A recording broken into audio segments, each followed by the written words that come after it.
तो friends simply हमारी screen पर यूक्लिड डिवीजन लेमा आपको दिखाई दे रहा है।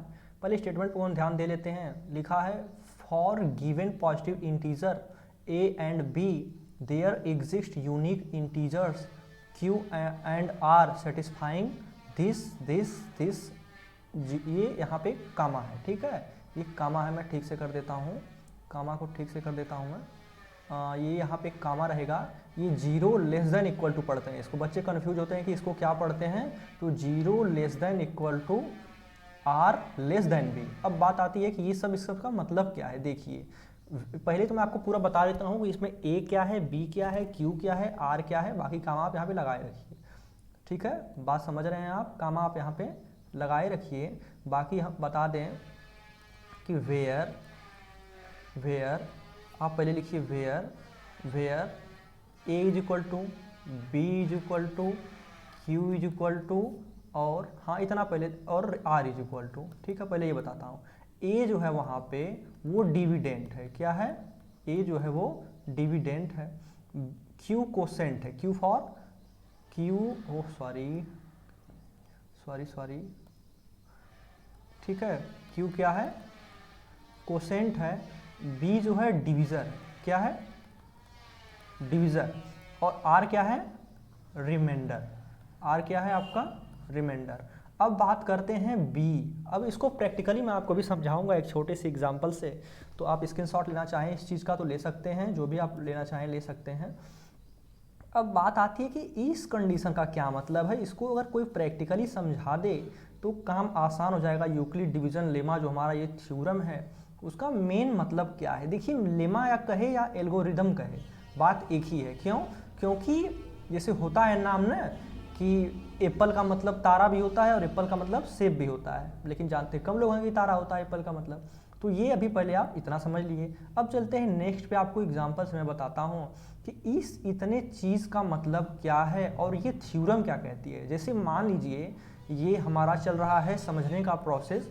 मान लीजिए आप 2 से किस में डिवाइड कर रहे हैं? 5 में। किस में डिवाइड कर रहे हैं बाबू? 5 में। तो 2 2 जा आपका कितना आ गया? 4। This is 1।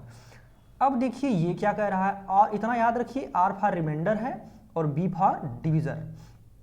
तो आर फॉर रिमाइंडर यहाँ पे जो है वो डिविजर से हमेशा छोटा होगा। कितना होगा? छोटा। अब देख लीजिए रिमाइंडर जो है ये रिमाइंडर जो है ये वो डिविजर यानी कि 2 से छोटा है कि नहीं छोटा है। अगर बड़ा रहता तो यहाँ पे डिवाइड यानी कि भाग और बार चली जाती। आप समझ पा रहे होंगे चीज़ को कि यही कंडीशन कह रहा है कि ये जो रिमाइंडर होगा वो 0 से बड़ा होगा। ध्यान दीजिएगा इस चीज़ को। देखिए 0 से बड़ा है कि नहीं बड़ा? देखिए बड़ा है, यहाँ पे वो 0 से बड़ा है तो 1 0 से बड़ा है ही, और लेकिन इससे इस वाले से डिविजर से क्या है? छोटा है।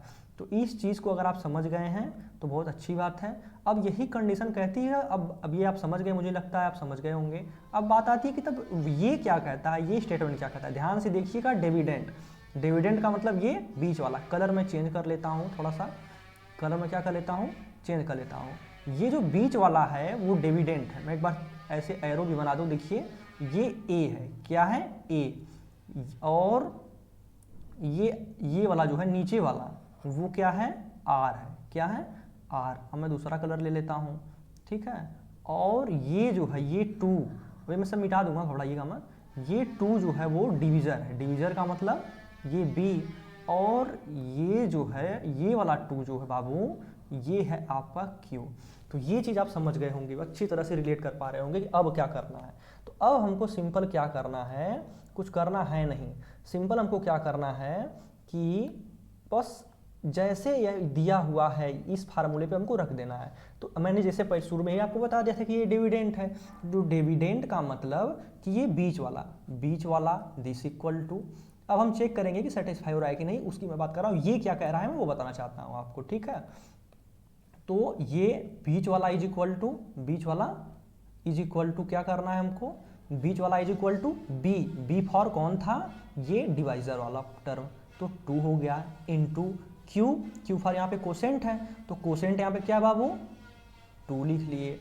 उसके बाद देखिए फार्मूले में यहाँ पे प्लस दिया हुआ है तो हम भी यहाँ पे क्या लिख देते हैं? प्लस। यहाँ पे रिमाइंडर कितना है? 1। तो यहाँ पे कितना लिख लेते हैं? 1। ये चीज़ अगर आपको समझ में आ गई तो थ्योरम खत्म हो गई। अब देखिए 2 2 जा 4, 4 में 1 ऐड करेंगे तो कितना हो जाएगा 5, 5 इज इक्वल टू 5। यही ये थ्योरम कहती है कि LHS RHS बराबर होगा इस कंडीशन में, मतलब ये जो होगा आपका डिविडेंड वो इक्वल होगा इतने के, मतलब the product of the divisor and quotient plus the remainder where condition should be satisfied. 0 less than equal to r, इसको लेस देन पढ़ते हैं, और ग्रेटर देन को इस तरह पढ़ते हैं, जिस तरफ मुंह खुला रहेगा उसको ग्रेटर देन पढ़ेंगे। Condition should be satisfied for this.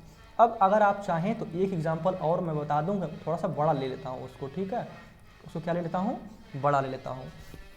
जैसे मान लीजिए अगर 25 से करना रहता आपको 53 में, किसमें करना रहता 53 में, तो सब देख के जान जाएंगे कि 25 2 जा 50 होता है, तो धीरे से इसको कैंसिल करके यहाँ पे रिमाइंडर बचा लिए 3। अब आप समझ गए होंगे, हेयर क्या लिखेंगे, हेयर, ओहो क्या लिख लीजिए, here A is equal to B is equal to Q is equal to R is equal to, तो A यहाँ पे क्या है बाबू, ये बीच वाला, मतलब 53 लिख लीजिए, 50 कितना लिख लेंगे 3। B क्या है यहाँ पे, B क्या है यहाँ पे, ये है आपका डिविजर, मतलब 25, कोसेंट आप देख रहे हैं 2, रिमाइंडर कितना है 3। अब इस फार्मूले पे रख दीजिए ऊपर वाले पे, तो A इज इक्वल टू कितना रख दीजिए 53, दिस इक्वल टू B कितना है यहाँ पे 25, और Q कितना है यहाँ पे 2, और प्लस R पर रिमाइंडर मतलब 3। अब देखिए एक साइड को सॉल्व करिए, ये वाला साइड अपने आप आ जाएगा। देखिए 25 में 2 मल्टीप्लाई करेंगे, 25 में 2 मल्टीप्लाई करेंगे तो 50 प्लस 3, दिस इक्वल टू ये भी आ गया आपका 53, ये तो 53 है ही। तो ये जो कंडीशन आपकी सेटिस्फाई हुई, यही चीज़ हमारी क्या है, यूक्लिड डिवीजन लेमा। तो बचपन में हम जानते थे, बस इसको यूक्लिड नाम के मैथमेटिशियन ने इन्वेंट किया था, इसकी वजह से इसको यूक्लिड डिवीजन लेमा बोलते हैं। तो ग्रीन बोर्ड पे स्वागत है आपका, और thank you all very much for watching this video. Subscribe the channel, share to your friends, thank you.